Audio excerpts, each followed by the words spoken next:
Chapter 10. Then. I'm on my way home from San Pedro, again, for the third time this week. Since last Monday, Eddie hasn't wanted to let me go. He said he would keep me locked in at his place and not let me go to work or anywhere else. He's a little obsessed with me, in a cute way. It's been a while since anybody has felt that way about me, and yet now that I'm back in the car, it doesn't feel quite right. I do enjoy his company, though. The attention he gives me, the foot massages, the story times. Last night he told me a story, butt naked, about when he was still in the army and they were sleeping in a cabin in the woods when he heard something that sounded like a bear.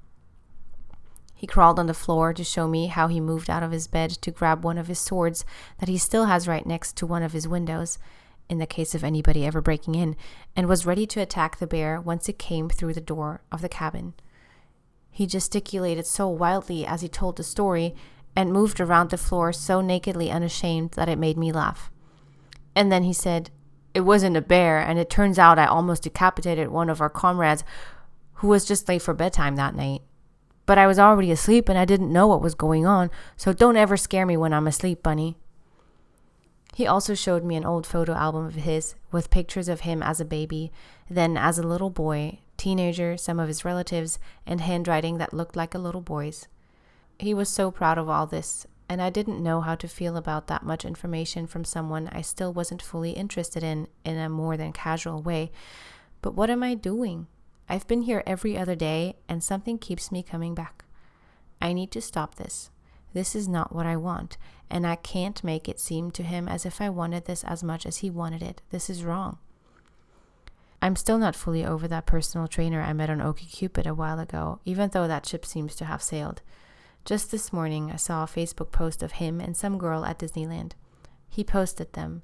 He didn't post the pictures we took when Alana signed us in for free. I was so happy that day. My dream guy and me at Disneyland with my best friend. We were all laughing and having fun, and I was so in love with this perfect human being. But here he was, cheesing in pictures with another girl. She looks a lot fitter than me. That's it. Of course, a fitness trainer would want someone who can keep up with their fitness and looks. I've lost. And here I am, receiving all the love I wanted, but from another guy, older, less Hercules-y, less dreamy, but much more available. I will think about this and make a decision soon. But right now, I'll just go home and turn on some Ed Sheeran to lighten my mood from my strenuous overthinking. I finally got to spend some time with Baloo again last night. He seems to get along fine with Princess, aka Alietta. Leo renamed her. I'm at work at the North Hollywood School right now, and I'm in between lessons. My next student won't be here for another hour, so of course my first instinct is to grab my phone. I have 2 text notifications from Eddie. "I'm so happy I get to be myself with you. Thank you for simply being wonderful.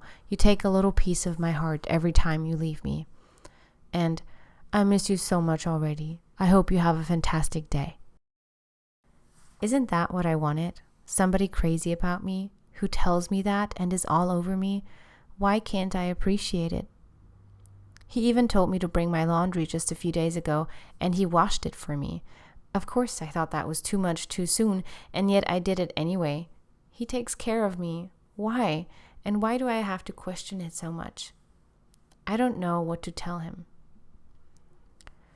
"Oh, Eddie, you're so sweet. I do enjoy our time together, but I almost want to cry right now because of how confused I am with everything." It's true. This thinking back and forth really has taken a toll on me. I don't know what I want, and I can't continue like this forever, so I decide to be brave and start typing again. "I love the way you treat me. I don't think anybody was ever that crazy nice to me. I feel like a princess. It's just all so sudden, and it scares the hell out of me, because I really like it, but it's not something I was looking for at all. I'm still figuring myself out, while you already did all that, it seems. I love all of this. I'm enjoying it so much, but I'm also a free spirit. I always had a hard time being with someone for a longer time and not feeling like I was trapped or missing something. Every time I was with someone, I became someone that I absolutely didn't like. And it's even scarier because you know what you want and I don't. You're older than me, and I was never with someone who was that much older, and I never thought about what it means to be with someone who has kids, etc.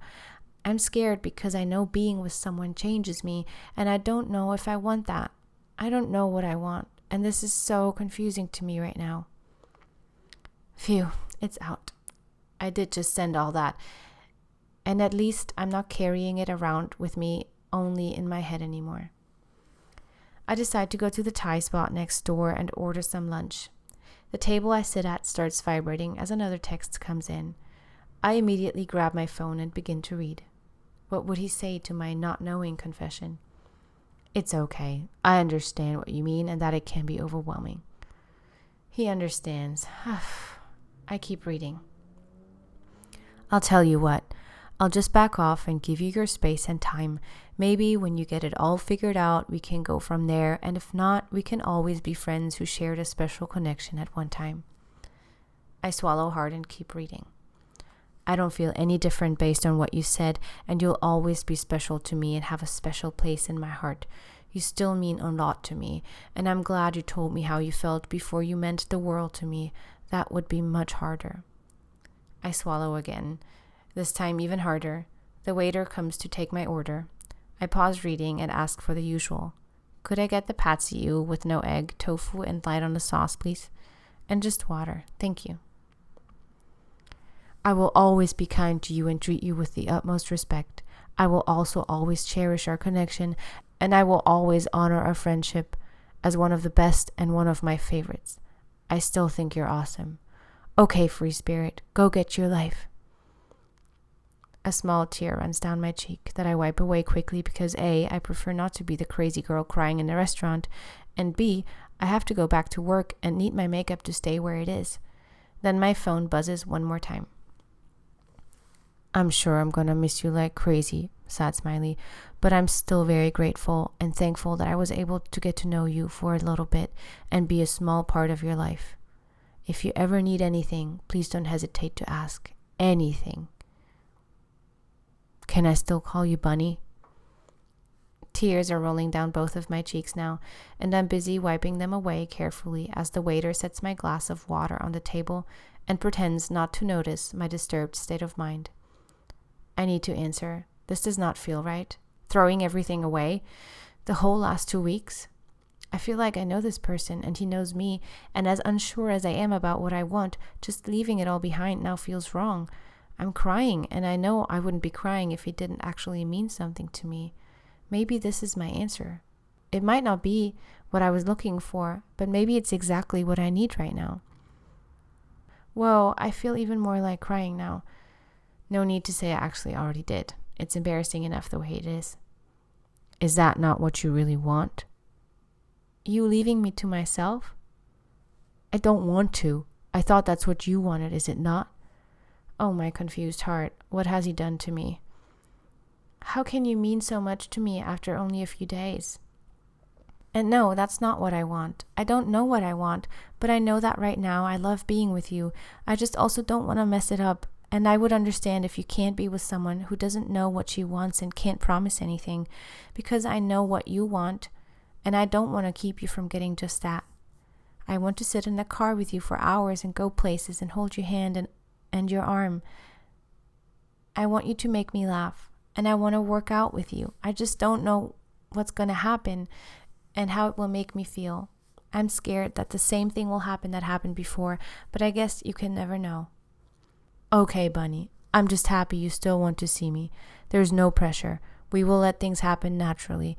I just love being with you, and we will take all the car rides you want.